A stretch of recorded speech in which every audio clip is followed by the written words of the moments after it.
Margaret Bomer from Texas, USA, went for a routine ultrasound 16 weeks into her pregnancy with her third child.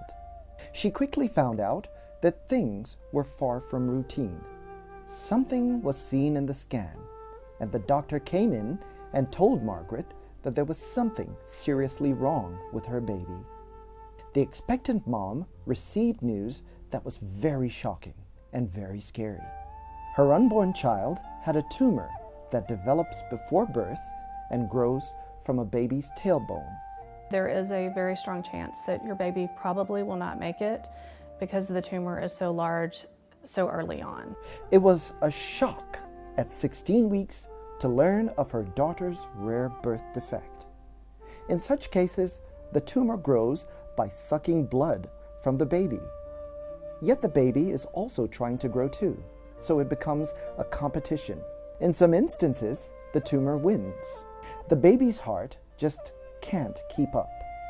It goes into failure and the baby dies. But Dr. Oluyinka Olutoye and his colleague, Daryl Cass, were not about to give up. They decided to extract the baby from Margaret's womb and remove the tumor.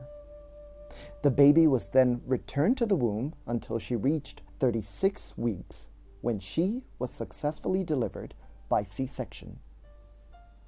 In 2019, Dr. Olutoye was appointed as professor and the E. Thomas Bowles Chair of Pediatric Surgery at the Ohio State University College of Medicine, according to Nationwide Children's Hospital. Before his current title, the medical trailblazer earned his medical degree from the Obafemi Awolowo University in Ile-Ife, Nigeria, then received his PhD in anatomy from Virginia Commonwealth University in Richmond by 1996. This is the quality of talent that Nigeria has gifted the world. Talent that Nigeria can still benefit from with a more strategic partnership with her sons and daughters in diaspora. The Tertiary Education Trust Fund is bringing its unique expertise to make this possible. These are the chronicles of the journey to institutionalize research and development in Nigeria.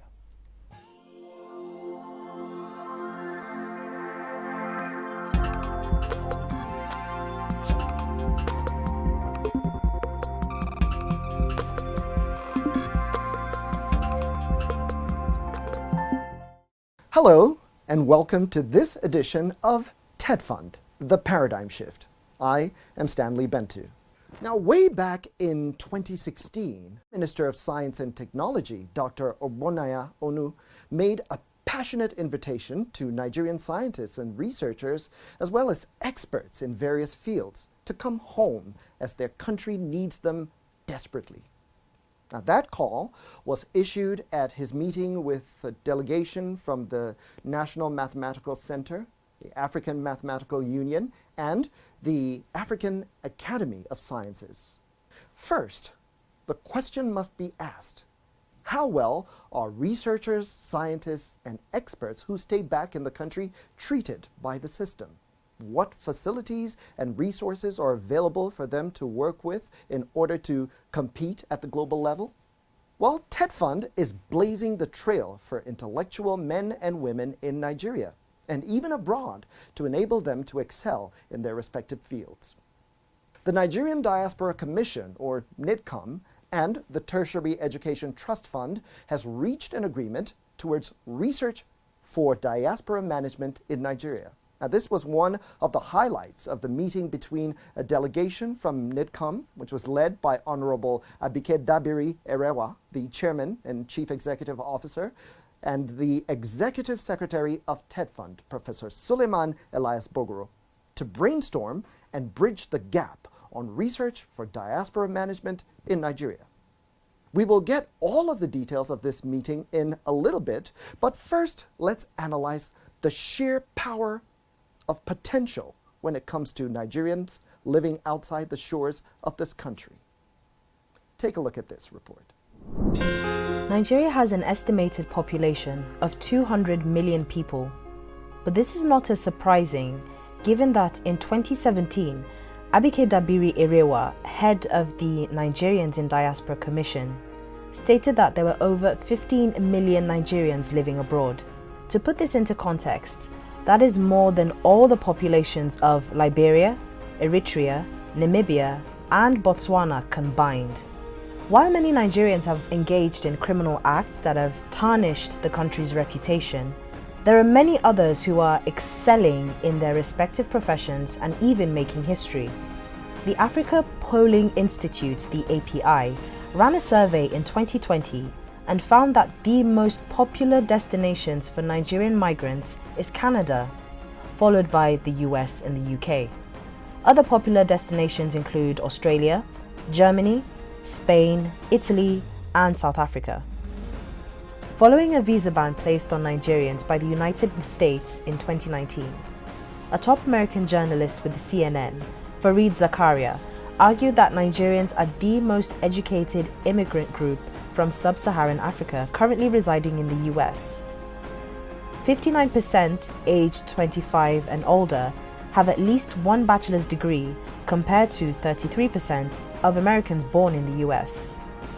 This same report stated that 54% of Nigerian immigrants tend to work in highly skilled jobs, largely white-collar positions in business, management, science, the humanities, and arts, compared to 39% of people born in the US. Nigerian immigrants, who make up the largest group of sub-Saharan African immigrants in the United States as of 2017, check all those boxes. They are some of the most educated immigrants in America. That means, of course, they have significant spending power. According to a new report by the New American Economy Research Fund, in 2018, Nigerian immigrants in the United States made more than $14 billion and paid more than $4 billion in taxes. And the Nigerian diaspora around the world sent back almost $24 billion in remittances in 2018, contributing to a Nigerian economy that is more dynamic than many people, including maybe Trump himself, realize. The Nigerian diaspora population remitted $65.3 billion in 3 years to boost economic activities in Nigeria. This is according to data obtained by the World Bank. In 2018, the Nigerian diaspora remittance reached an all-time high of $24.3 billion. In 2019, that number dropped to $23.8 billion, and in 2020, it fell even lower to $17.2 billion. Remittance inflow made up 4% of Nigeria's gross domestic product in 2020. Though, according to the United Nations Department of Economic and Social Affairs, Nigeria had a diaspora population of 1.7 million as of 2020, which puts the average remittance per Nigerian abroad at $38,000 across 3 years.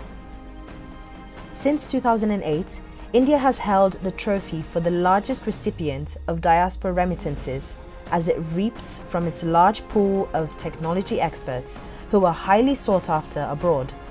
However, in the years under review, on per person average, Nigeria received more remittances than India and Bangladesh, another top destination for diaspora remittances.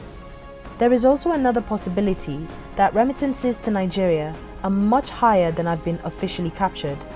This is because Nigerians abroad explore unofficial ways of sending money home in order to maximize unofficial exchange rates. In recognition of the potential of the diaspora, the Nigerian government has articulated a clear policy directive to effectively utilize, support, and engage the diaspora for Nigerian national development. The federal government signed the Nigerians in Diaspora Commission Establishment Bill into law in July 2017, after recognizing the strategic importance of the Nigerian diaspora. The law established the Nigerians in Diaspora Commission (NIDCOM), which was set up to engage and utilize the human, capital, and material resources of this demography in the socio-economic, cultural, and political development of Nigeria. Abike Dabiri Erewa was appointed as the first chairman and chief executive officer of the commission. In 2019, the federal government went a step further by recognizing the 25th of July every year as National Diaspora Day.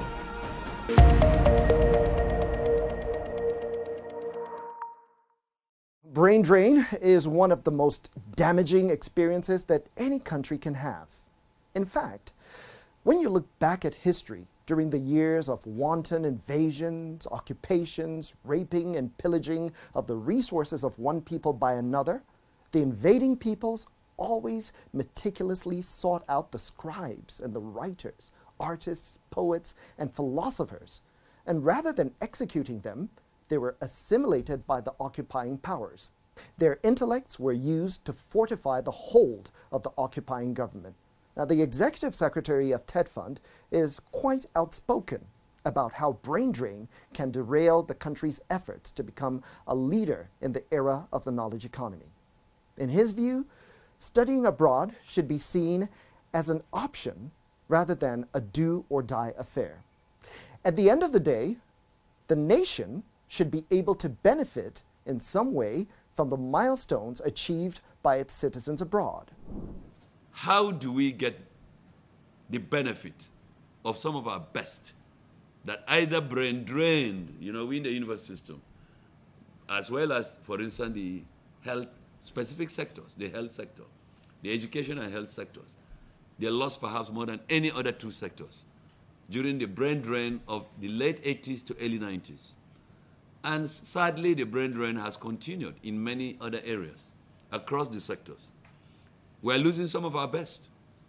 And it is fantastic that we now have a diaspora commission to look at the resourcefulness that has exited our country. Many Nigerians have voted with their feet. Yes, they have voted with their feet, leaving their fatherland and motherland to go out to some of the best centers of excellence, some of the best hospitals, universities, etc. Some of the best of industry that value their resourcefulness. But each time we reflect, and I've met this in my public statements, I said, whatever we need to do, we must do as a nation, as a people. And for some of us that are players in government, it is our responsibility to change the environment and reverse the brain drain, so that some of our best will return to our country. The reasons that made them leave had to do with the environment. And by putting in environment, we can deconstruct environment and understand what we mean. For the universities, when at some point, even physical infrastructure were not there. When in the early 90s, ASU, we went out there on strike and said, our universities were glorified secondary schools. Now, it's interesting how you can draw a straight line directly connecting human resources to higher education, to skills acquisition and application, and ultimately to economic productivity and strength. This means that with a coordinated strategic effort, the best minds in Nigeria can be harnessed for research and development. And those that are outside the country can still lend their abilities by bringing the unique knowledge that they have acquired abroad to the table for Nigeria's progress. This is what must have been in Professor Bogoro's mind when the chairman and CEO of NIDCOM paid him a visit. Now, she came visiting on the 24th of November 2021 at TETFund's corporate headquarters in Abuja. The purpose of the visit was to facilitate a partnership with TETFund to establish a diaspora resource and research center in Nigeria, which would be the first of its kind in Africa. Here's the report. One of the highlights resulting from a meeting between a delegation from NIDCOM and the Executive Secretary of TETFund, Professor Suleiman Bogoro, was an agreement between the two organizations to brainstorm and bridge a gap towards research for diaspora management in Nigeria. Honorable Abike Dabiri Erewa explained during the meeting that the Commission is collaborating with the University of Ibadan to build a Diaspora Research for Development Center at the Premier University. Dabiri Erewa added that the project, which is a 10-year plan, is aimed at looking at the impact of the Nigerian diaspora on the global front. She said that the center will build capacity to train the academia and produce numerous academic resources in diaspora and migration studies. We're here to say that we can collaborate, we can have this Diaspora Research Center in Nigeria. And it's a 10-year research project that is aimed at researching the global positive impact of the Nigerian diaspora. And we believe that this project will work at, will be a potential for decriminalizing our image as a people, so to speak, to show the world truly who we are as Nigerians, and most importantly, even the historic African diaspora. We have the diaspora clamoring to be the 7th region. We can start the research right here in Nigeria. We should build capacity through this research center, and we believe that this capacity building for diaspora research and development will even train more lecturers in the field of diaspora, more PhDs, more production of people in that field of diaspora studies, Professor Sir. So we believe that it will also be provide capacity building on a regular basis for governance and policy formulation in Nigeria across all levels of governance. The NIDCOM chairman believes that working with TETFund on research and development will help decriminalize Nigeria's image across the world. She added that the center will build capacity to train young academics and produce numerous academic resources in diaspora and migration studies. There's a program that is called the LEADS program. It was discontinued a while back.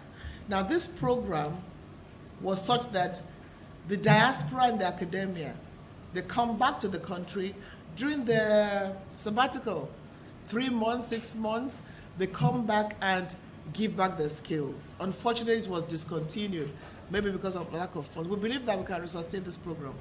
So the linkages program is one that allows the diaspora professionals in the academia to give back their skills. And they're asking for nothing. It's just their time, they give their time, we provide accommodation for them, we provide the institutions, and they're good to go. So hopefully this is something that we can resuscitate working with you and the NUC.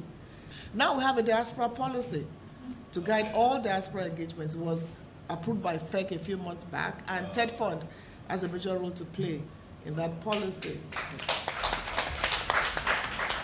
So once more, Prof, thank you for receiving us, and we look forward to fruitful deliberations and a robust partnership that will be impactful, that will make a difference in Nigeria as a nation. Thank you very much for receiving us, and God bless you. Thank you. Thank you.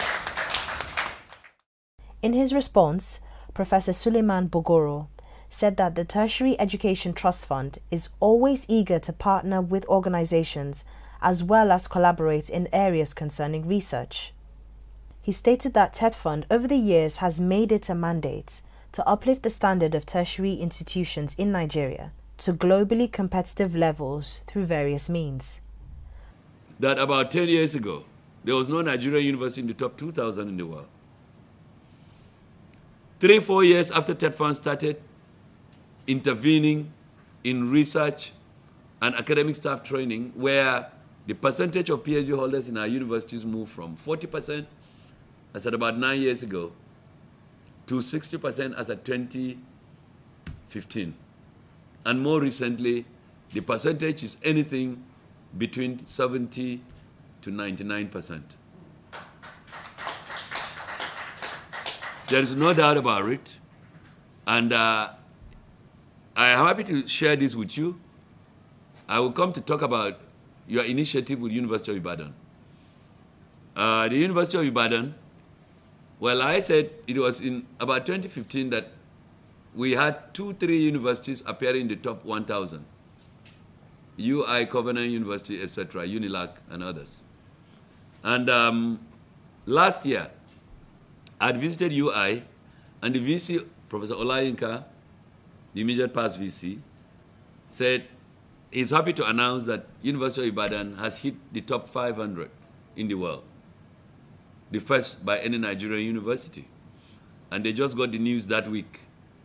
And he turned to TETFund and said, we want to thank you for your significant contribution to this scale-up of ranking of the University of Ibadan. It gives you some elements as to the relevance that we have aspired to achieve. in the education sector, but precisely in the tertiary education subsector, and more specifically, the public ones.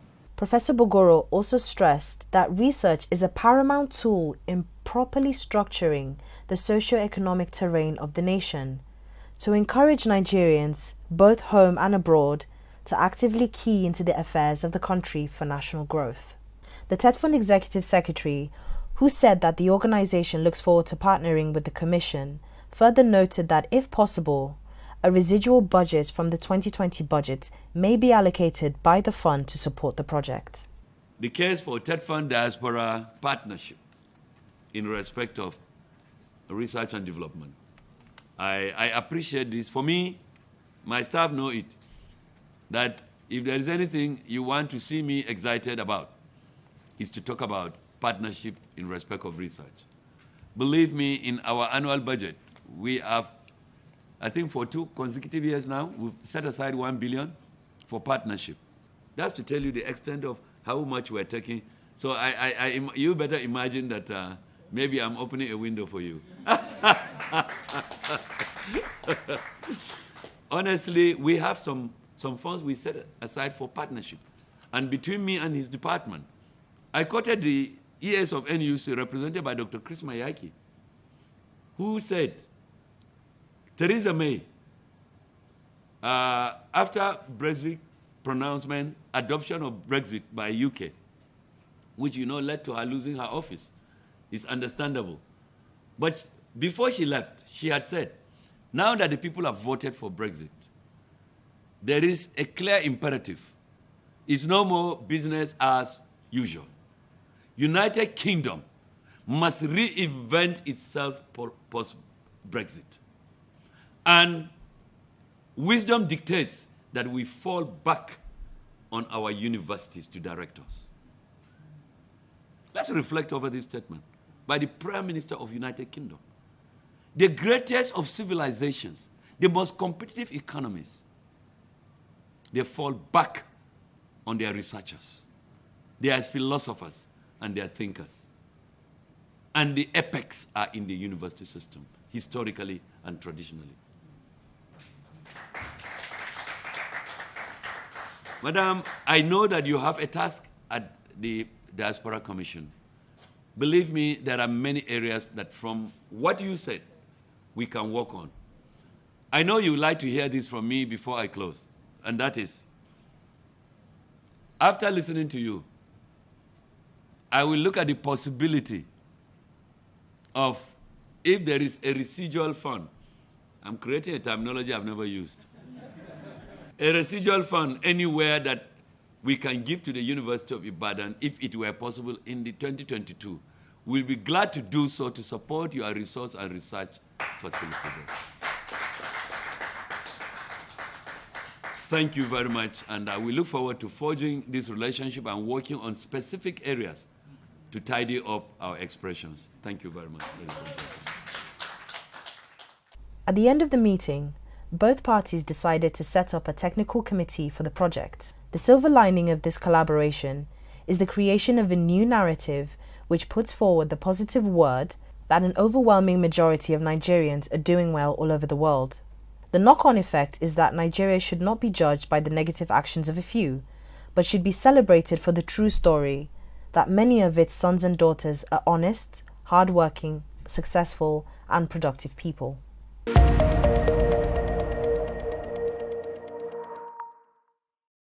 In the words of the immortal Winston Churchill, the great leader of Britain during World War II, history will be kind to me because I intend to write it. Indeed, it's a grave mistake that thus far we have allowed the world to define and declare who we are. We, as Nigerians, must decide to tell our own stories so that the world can experience the truth of who we really are.